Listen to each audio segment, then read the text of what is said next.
경찰에 이끌려 어딘가로 향하는 남성. 그는 뭐가 그리 좋은지 연신 환한 미소로 기자들을 바라보고 있었습니다. 남성의 이름은 오다 모토무. 그는 얼마 전 선술집에서 흉기로 4명을 공격해 체포된 인물이었죠. 여기서 놀라운 사실은 그에게 공격받은 피해자는 여동생 일가였고 그중 그의 어린 조카는 끝내 사망했다는 것입니다. 그런 짓을 저질러 놓고도 그는 태연하게 웃고 있었습니다. 한때 치바시 의원까지 지냈던 그는 왜 이런 짓을 저질렀던 것일까요?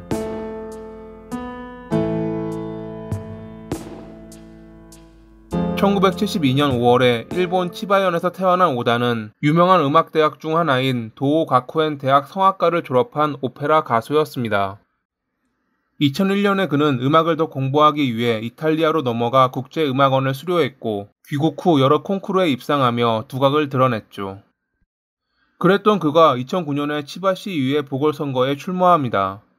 정치와 전혀 인연이 없어 보였던 그였지만 당시 그는 성악 레슨을 제공하는 음악 살롱에서 만난 일본 민주당 소속 타시마 의원의 추천으로 정치에 입문했습니다. 주요 정치인들의 지지를 얻어 보궐선거에서 당선됐고 후에 치바시의회 의원에도 당선되며 2015년 4월까지 이선 의원으로 지낸 오다. 그는 동일본 대지진 부흥을 위한 자선 콘서트를 개최하는 등 사회복지 활동에도 열심히 했고 이런 모습 때문에 많은 이들의 지지를 받았습니다. 하지만 그는 임기 중반에 한 가지 사고를 친 이력이 있었습니다. 2013년 3월 그는 당시 66살의 아버지를 세막대기로 공격해 전치 3주의 부상을 입혔다고 합니다. 오다는 상해 혐의로 경찰에 의해 체포됐지만 그의 장래를 걱정한 아버지가 피해 신고를 철회한 덕분에 기소가 정지됐습니다. 법적 처벌을 받지 않았고 그가 사퇴 의사가 없었기에 두 번째 임기가 끝날 때까지 그는 의원직을 계속 수행할 수 있었죠. 그런데 그는 왜 아버지를 공격했던 것일까요? 당시 목격자는 둘이 말다툼도 없었고 별다른 문제도 없어 보였는데 그가 갑자기 세막대기를 들어 공격했다고 증언했습니다. 사실 그는 사건이 발생하기 얼마 전부터 이상 행동을 보였습니다. 가끔 아무도 없는데 혼자 중얼거리거나 일상적인 대화에서도 화를 내는 등 불안한 모습을 보였죠. 이를 아는 이들은 그가 정신착란에 빠져 아버지를 공격했다고 생각했습니다. 실제로 그는 자신이 아버지를 공격한 이유를 말하지 못했고 사건 후 병원에 방문했을 때 의사로부터 특수한 환경에 처했을 때 일시적으로 일어나는 일과성 망상장애를 진단받아 한동안 임시 입원해야 했습니다. 이런 망상장애가 있음에도 당시에는 그리 심하지 않았다고 판단한 것인지 그는 의원직을 포기하지 않았습니다. 임기가 끝난 뒤에야 그는 음악 활동도 중단하고 오키나와현에서 요양을 했는데 이 무렵부터 여동생 부부와 트러블이 있었다는 소문이 있습니다. 지방 공무원이었던 매제는 고지식한 성격이라 망상장애가 있으면서 의원직을 내려놓지 않았던 오다를 그리 달가워하지 않았고 그의 여동생 역시 오빠를 비난하는 바람에 그들은 만나기만 하면 다투기가 일쑤였다고 합니다. 다투는 과정에서 그의 망상장애가 더 커졌던 것일까요? 결국 그는 여동생 일가에게 공격을 가하는 본 사건을 일으켰습니다.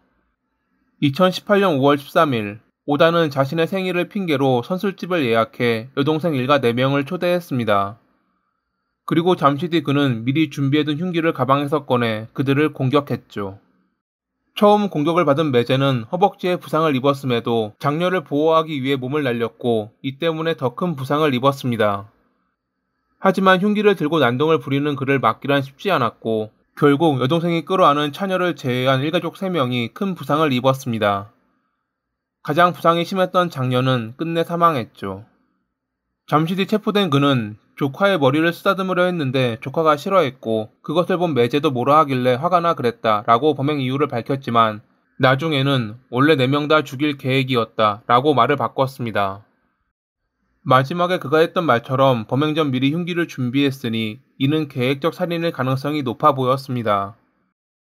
일본 형법에서는 옳고 그름을 구별하고 그에 따라 행동할 수 있는 책임 능력을 중요하게 보는데 그가 미리 흉기를 준비한 점 때문에 망상장애만으로 빠져나가긴 어려워 보인다고 전문가는 판단했습니다.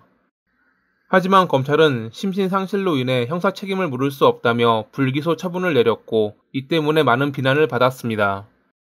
검찰은 동시에 심신상실자 등에 관한 의료관찰법에 따른 감정 입원을 신청했고 지방법원은 이를 승인해 오다는 치료를 목적으로 병원에 입원했습니다. 퇴원이 허가된 경우에도 3년은 지정한 의료기관에서 통원 치료를 받아야 하며 그 뒤로도 일정 기간 보호 관찰을 받게 된다고 합니다. 오다 모토무의 이야기는 그저 한 사람의 비극적인 사건으로만 치부될 수 없습니다. 그의 생애는 예술가로서의 성공과 정치인으로서의 사회적 기여가 뒤섞인 동시에 정신적 불안정과 파멸로 이어진 복잡한 삶을 보여줍니다. 특히 그의 범행과 그에 대한 법적 처분은 심신상실과 책임 능력의 경계에서 발생하는 문제를 다시금 생각하게 만듭니다.